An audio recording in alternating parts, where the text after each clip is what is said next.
If you want to get professional cinematic footage with your Sony camera, you should use S-Log. In this video I'm gonna show you my pro tips to get the best results.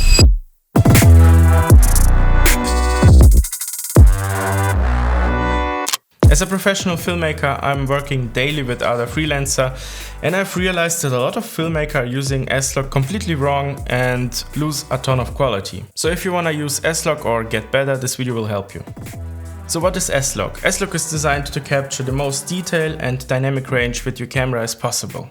If you compare the waveform of log and Rec. 709 footage, you realize that log has a lot of room to work with our image, while Rec. 709 is very limited. For example, if you overexpose your Rec. 709 image and try to recover certain areas in your frame, there is no data to work with. But if you work with log footage, there's a lot of room and information to play with. So as you can see, log footage gives us way more control in the post-production, but to have this flexibility you have to follow certain exposure rules.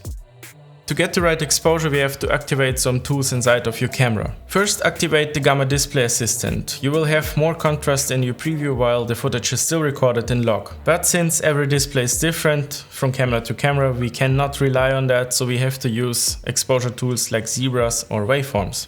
Sony's camera engineers gave us two perfect values so we can expose for the skin or for a white card or a white surface. Actually, I got an idea. I will make a data sheet for you guys so you can take a screenshot and keep it as a reminder on your phone.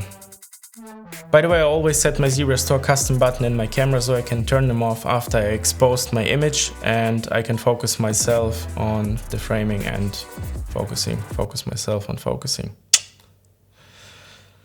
Yeah. Now we have the perfect values for exposing our S-Log, but since log is not raw, you have still to decide what you have to expose for in a high contrast images like mine, for example.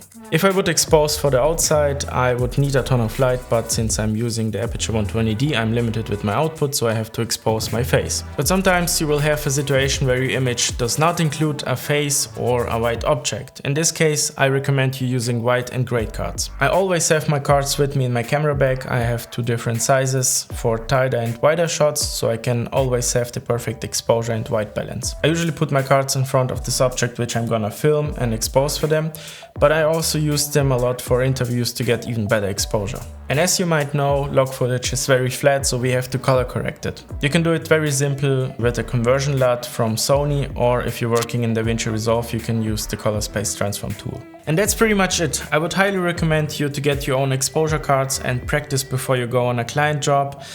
If you like this video, give me a thumbs up for the algorithm, and if you want to see more of my content and develop your skills, subscribe to my channel. I will see you in the next one. Finally.